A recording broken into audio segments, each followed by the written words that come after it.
Lester Noyes. I was technical services supervisor here beginning in 1977 through to about 1990.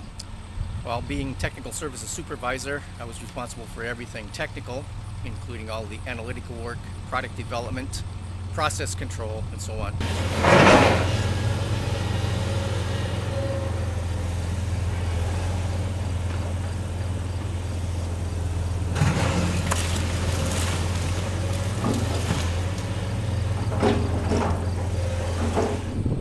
It's really the end of the end.